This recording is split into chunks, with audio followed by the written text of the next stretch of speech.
স্বাগত নিউজ 24 চট্টগ্রাম প্রতিদিন সংবাদে আপনাদের সঙ্গে আছি আমি তানিয়া হারুন। যাচ্ছি পুরো খবরে। ভারী বর্ষণ ও পাহাড়ি ঢলে চট্টগ্রামের ফটিকছড়িতে পানিবন্দী 12 গ্রামের কয়েক হাজার মানুষ। দুর্গতদের অভিযোগ, একটি মহল ব্যক্তিগত স্বার্থে শতবর্ষী ঝরঝরি খালের মুখে বাঁধ নির্মাণ করায় বন্যার পানি লোকালয়ে ঢুকছে। এতে ঘরবাড়ি, রাস্তাঘাট, ফসলি জমি পানির নিচে তলিয়ে গেছে। এতে ক্ষতির মুখে পড়েছেন প্রান্তিক কৃষক। এই ঘটনায় 4 সদস্য বিশিষ্ট একটি কমিটি গঠনের পাশাপাশি প্রয়োজনীয় ব্যবস্থা নেওয়ার কথা জানিয়েছেন ইউএনও। এদিকে ভারী বৃষ্টিপাতে ব্রাহ্মণবাড়িয়ার আখাউড়ার মোগরা, মনিয়ন্দ ও দক্ষিণ ইউনিয়নের বিস্তীর্ণ এলাকা প্লাবিত হয়েছে। পানিবন্দী 19 গ্রামের কয়েক হাজার মানুষ। আখাউড়া স্থলবন্দর এলাকায় পানি উঠলেও স্বাভাবিক রয়েছে বাণিজ্যিক কার্যক্রম।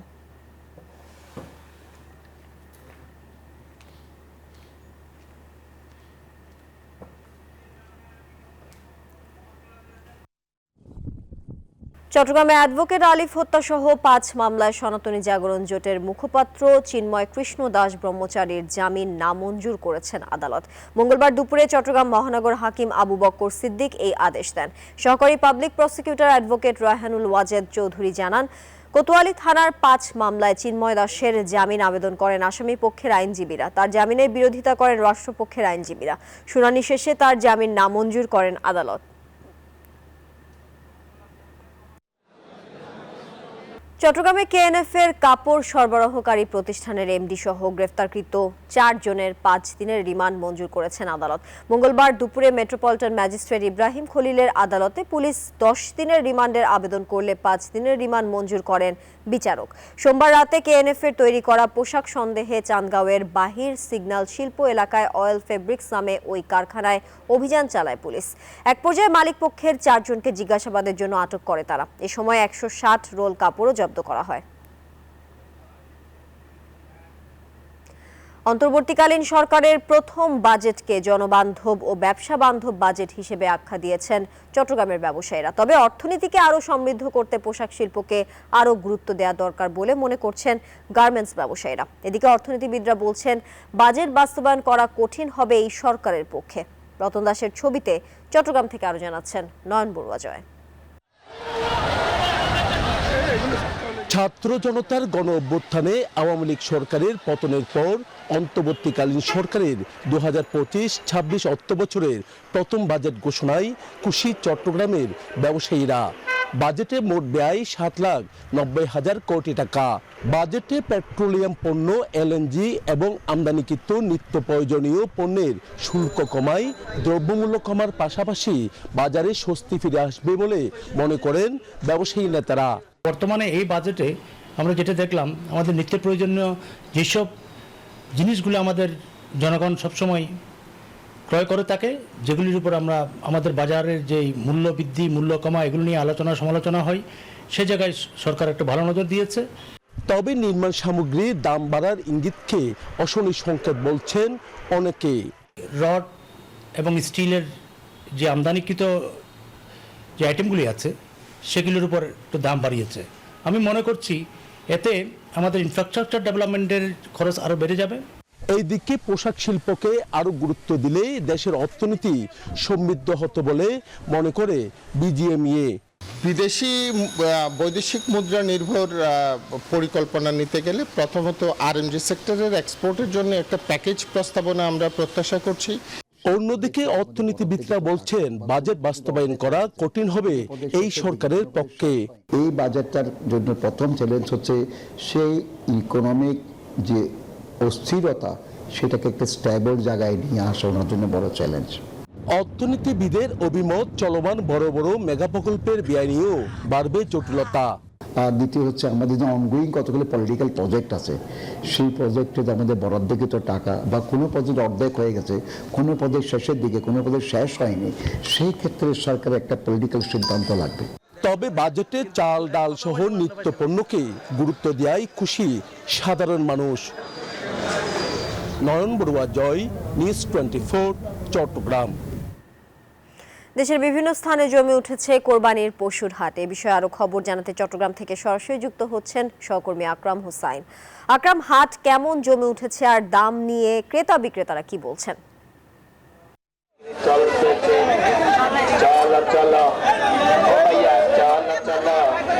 সুন্দর ধন্যবাদ তানিয়া, আপনি যেমনটি বলছিলেন আমরা আছি এখন চট্টগ্রামের আসলে বিবির হাট গরুর বাজারে, যেখান থেকে আসলে কোরবানির পশুগুলো ক্রয় করার জন্য নগরবাসী এসছেন। আপনারা দেখতে পাচ্ছেন ইতিমধ্যেই কিন্তু চট্টগ্রামের গরুর হাটগুলো জমতে শুরু করেছে। আমরা ক্রেতাদের সাথে কথা বলেছি, ক্রেতারা বলছেন অন্যান্য বছর এই সময়ে যে এভাবে গরুর দাম ছিল, এখন আসলে অন্যান্য বছরের তুলনায় গরুর দাম একটু বেশি, তবে পশুর সরবরাহটা কম বলে জানিয়েছেন। আমরা বিক্রেতাদের সাথে কথা বলেছি, বিক্রেতারা যেটি বলেছেন এখনো পর্যন্ত ক্রেতাদের উপস্থিতি বৃদ্ধি পেলেও আসলে বিক্রয়ের হার তেমনটা বাড়েনি বলে জানিয়েছেন। তারা বলছেন আসলে বিক্রয়ের হার একদমই কম, তবে ব্যাপারীরা আমাদেরকে যেটি জানিয়েছেন সেটি হচ্ছে এই অবস্থায় চলতে থাকলে তাদের আসলে লোকসানে পড়তে হবে। তবে তারা আশাবাদী আগামী কয়েকদিনের মধ্যে কোরবানির পশু বিক্রয়ের হার বৃদ্ধি পাবে এবং তারা লাভের মুখ দেখবে বলে আমাদেরকে জানিয়েছেন। আমরা সকাল থেকে চট্টগ্রামের বিভিন্ন গরুর হাটগুলো দেখেছি। গরুর হাটগুলোতে যেটি দেখতে পেয়েছি আসলে এইবারে অন্যান্যবারের তুলনায় বড় গরুর চাহিদা তেমন বেশি চাহিদা নাই। এখন মাঝারি এবং ছোট গরুর চাহিদা বেশি বলে আমাদেরকে জানিয়েছেন ব্যাপারীরা বলছেন তারা এক সপ্তাহ আগেই খামারিদের কাছ থেকে গরু ক্রয় করে নিয়ে এসেছেন, হাটে তুলেছেন এবং এখন কিন্তু তাদের সেই হাটে ব্যাপারীদের আসলে বাঁচা মরার লড়াই বলছেন। তারা বলছেন এখন তারা ভালো ব্যবসা করতে পারলে তারা টিকে যাবে, অন্যথায় তাদের লোকসানের মুখ দেখতে হবে, এমনটাই জানিয়েছেন। এখন পর্যন্ত চট্টগ্রামের গরুর হাট থেকে ছিল আমার কাছে সর্বশেষ অবস্থা। জানিয়ে আকরাম, আপনাকে ধন্যবাদ যুক্ত থাকার জন্য। এদিকে গরুর হাটকে কেন্দ্র করে চাঁদাবাজি ও দখল চেষ্টায় উত্তপ্ত হয়ে উঠেছে কুমিল্লার হোমনার ঘাড়মোড়া ইউনিয়ন। বাজার ইজারাদার এবং ইউনিয়ন চেয়ারম্যানের মধ্যে দ্বন্দ্বে রীতিমতো আতঙ্ক ছড়িয়ে পড়েছে স্থানীয় ব্যবসায়ী ও সাধারণ মানুষদের মাঝে। অপ্রীতিকর ঘটনা এড়াতে কঠোর অবস্থানে রয়েছে প্রশাসন। HM মহিউদ্দিনের পাঠানো তথ্য ও চিত্রে ডেস্ক রিপোর্ট। গত ৩ মার্চ ১,১১,০০,০০০ টাকায় কুমিল্লার হোমনার ঘাড়মোড়া ইউনিয়নের গরুর হাটের ইজারা নেন বিএনপি নেতা আবু মোসা। অভিযোগ উঠেছে ইজারায় অংশ নিয়ে হাট না পাওয়ায় চরম ক্ষুব্ধ হয়ে ওঠেন ইউপি চেয়ারম্যান শাহজাহান মোল্লা। প্রথমে শেয়ার দাবি, পরে সরাসরি ২০ লাখ টাকা চাঁদা দাবি করেন তিনি। চাঁদা না পেয়ে বিএনপি নেতাকর্মীদের ব্যবসা প্রতিষ্ঠানে হামলা, ভাঙচুর এবং নগদ অর্থ লুটে নেন ইউপি চেয়ারম্যান শাহজাহান। হামলায় আহত হন ছাত্রদল, যুবদল ও বিএনপির অন্তত ১০ নেতাকর্মী। আমার এখানে এসে আমার কাছে ২০ লাখ টাকা দাবি করছে, আমি অস্বীকার করাতে সে লোকজন দিয়া বাধ্য লেগেছে এবং সে নিজে আমার ছেলেকে খুব দিছে। আমি আমার বাজারের নিরাপত্তা চাই এবং আমার বাপ বেটার জানের নিরাপত্তা চাই। চেয়ারম্যান শাহজাহান নিজেকে বিএনপি দাবি করলেও গত ১৭ বছর আওয়ামী লীগের সুবিধাভোগী ছিলেন। এখন জোরপূর্বক হাট দখলের চেষ্টা করছেন বলে অভিযোগ করেন এই ছাত্রদল নেতা। আমাদের দল বিএনপির ভারপ্রাপ্ত চেয়ারম্যান জনাব তারেক রহমান বলছে যে চাঁদাবাজকে ধরে মামলা করে জেলে দাও, পুলিশের কাছে দাও। চাঁদাবাজের কোনো রাজনৈতিক দল নাই, আমি তার সম্পূর্ণ বিচার চাই চাঁদাবাজ শাহজাহান চেয়ারম্যানের। স্থানীয়রা বলছেন এই দ্বন্দ্বে ক্ষতিগ্রস্ত হচ্ছে ব্যবসা বাণিজ্য ও জনসাধারণ। ডাকের বাজার, এখানে চাঁদাবাদী, সন্ত্রাসী, এটা আমরা চাই না যে আমাদের বাজারের একটা বদনাম হোক। ও ভাইয়া এটার ভিতরে ঢুকার পরে আমার উপরে আক্রমণ করে। তবে এসব অভিযোগ অস্বীকার করেছেন শাহজাহান মোল্লা। আমি চ্যালেঞ্জ করলাম, দায়িত্ব নিয়ে বলছি, সেখানে আমার কোনো উপস্থিতি, আমার যদি ভিডিও ফুটেজ থাকে ভিডিও ফুটেজ আপনি ভালোভাবে অবজারভেশন করেন আর ওই বদমাশ করে জিজ্ঞেস করেন যে এখানে চেয়ারম্যানের যে ১ নম্বর আসামি করলো চেয়ারম্যান সেখানে ছিল কিনা, এটা তারা জিজ্ঞেস করেন না। কেন চেয়ারম্যানকে আমাকে আসামি করছে কেন, এটা পুরো প্রশাসন এবং ওসি সব নিজে জানে। এদিকে হোমনার উপজেলা প্রশাসন বলছে পরিস্থিতি নিয়ন্ত্রণে নেওয়া হয়েছে কঠোর নিরাপত্তা ব্যবস্থা। যত ধরনের সাহায্য করা লাগে আইন শৃঙ্খলা পরিস্থিতি সমুন্নত রাখার লক্ষ্যে এটা আমরা অবশ্যই করব। আশা করি আর কোনো সমস্যা হবে না। ঘাড়মোড়া গরুর হাটে রাজনৈতিক দখলবাজি ও চাঁদাবাজির ঘটনা নতুন করে আলোচনায় এলেও প্রশাসনকে কঠোর হওয়ার দাবি স্থানীয়দের। শান্তা ইসলাম, ডেস্ক রিপোর্ট, নিউজ 24। চট্টগ্রাম প্রতিদিন সংবাদে পর্যায়ে বিরতি নিচ্ছি, সাথে থাকুন। স্বাগত আরও একবার দেখছেন চট্টগ্রাম প্রতিদিন সংবাদ। বন্যাসহ জেলার সার্বিক সমস্যা নিয়ে ফেনীতে সাংবাদিকদের সাথে জেলা প্রশাসনের মত বিনিময় হয়েছে। মঙ্গলবার বিকেলে জেলা প্রশাসন সম্মেলন কক্ষে এই মত বিনিময় সভা অনুষ্ঠিত হয়। জেলা প্রশাসক মোহাম্মদ সাইফুল ইসলামের সভাপতিত্বে মত বিনিময় সভায় জেলায় কর্মরত ইলেকট্রনিক ও প্রিন্ট মিডিয়ার ১/২ সাংবাদিক অংশ নেন।